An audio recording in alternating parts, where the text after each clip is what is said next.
Magandang araw. I am Aldrian Cagas and I will report a homicide and police investigation. Homicide occurs when one human being causes the death of another human being.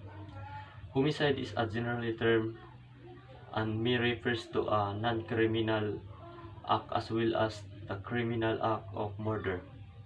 Some homicides are considered justifiable, such as the killing of a person to prevent the commission of a serious felony or to hide a representative of the law.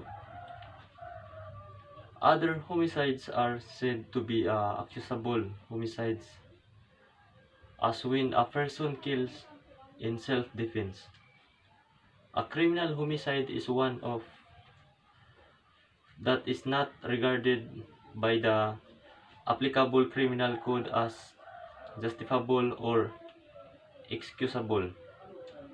All legal systems make important distinctions between different types of homicide, and, and punishments vary greatly according to the intent of the killer, the dangerousness of killer's conduct, and the circumstances of the act. When someone takes in life of another, regardless in intent or other data surrounding in incident, it is called a homicide. Homicide is not always a crime, such as cases of self-defense or the state-sanctioned execution of certain convicted criminals. Criminals' homicides involve either negligence or willful intent, and range from involuntary manslaughter, killing another motorcycle in drunk driving accident, for example, to first-degree murder, stalking and killing a member of a rival gang, for instance. Sentences also vary widely depending on the severity of the crime and another related factors. For example, some states sentence convicted murderers to death but provide psychiatric treatment to those acquitted by reason for insanity.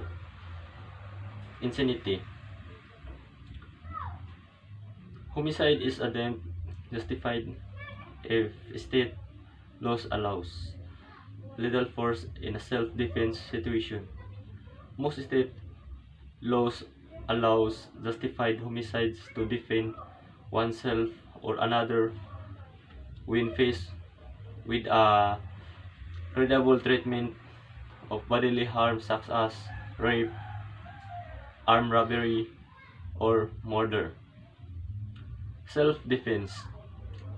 Self-defense, a person has authority under the law to kill another person in self-defense, but only if that person reasonably believes that the killing was necessary in order to prevent an imminent death or serious harm to himself or herself.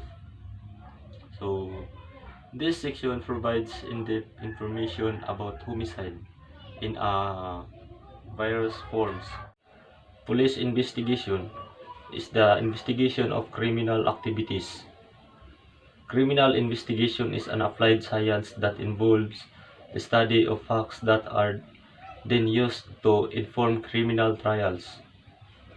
A complete criminal investigation can conclude searching, interrogation,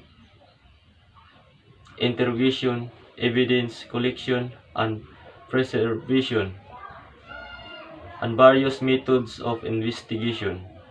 Modern day criminal investigation commonly employ many modern scientific techniques known collectively as forensic science.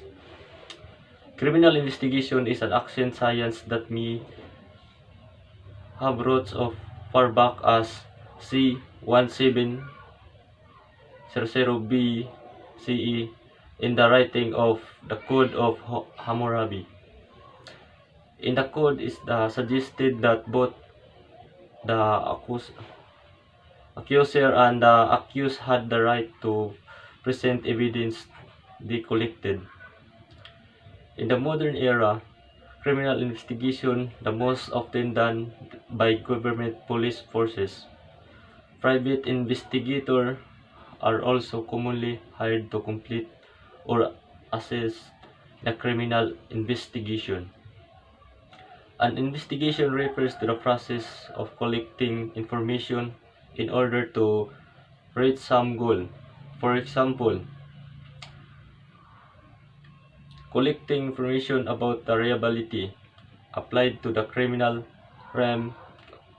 A criminal investigation refers to the process of collecting information or evidence about a criminal in order to determine if a crime has been committed, identify the perpetrator, apprehend the perpetrator, and provide evidence to support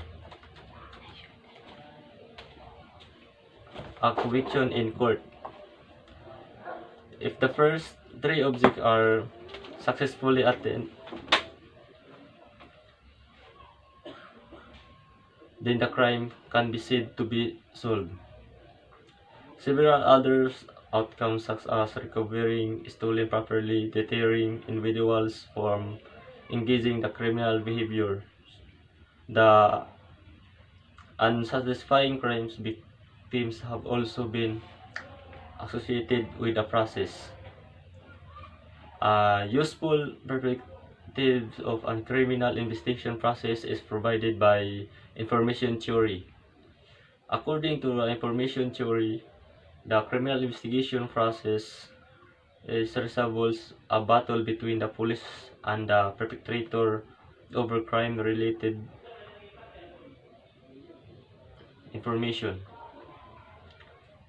In a committing by the crime, the offenders emit or leaves behind information or virus, short fingerprints, eyewitness descriptions, murder weapon, etc., and which police attempt to collect through investigation activities.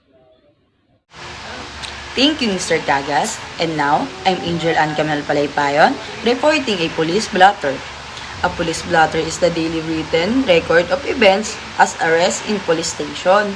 It is an official logbook, covered blue with hardbound cover that contains the daily register of all crime incident report, and the official summary of arrests, which are considered public documents that include the TDPO, time, date, place of occurrence, or 5 Ws and 1 H, the information of the victim and the suspect, and the facts of the cases. SPAT report. It is a concise narrative report for essential information covering events or conditions that may have an immediate and significant effect on current planning and operations, that is afforded the most expeditious means of transmission consistent with requisite security. The purpose of SPAT report is to send information and to provide timely intelligence or status regarding events that could have an immediate and significant effect on current planning and operations. Warrant of arrest. A warrant authorizing and commanding the arrest of a specific thing or person designated by name or the description. Under the rules of 112 of the revised rules of criminal procedure, the arresting officer must execute a warrant of arrest within 10 days from receipt. And under the rule of court, Rule 113, Section 5, a warrantless arrest, also known as citizen arrest, is lawful under 3 circumstances: when in the presence of the policeman, the person to be arrested has committed, is actually committing or is attempting to commit an offense. Search warrant. A legal document authorizing a police officer or other official to enter the search premises. Requisites for issuing a search warrant. It must be issued upon probable cause. Probable cause must be determined personally by the judge. Such judge must examine under oath or affirmation the complaints the witnesses he may produce. The warrant must be particularly describe the place to be searched and the person or things to be seized. And that's all. Thank you very much.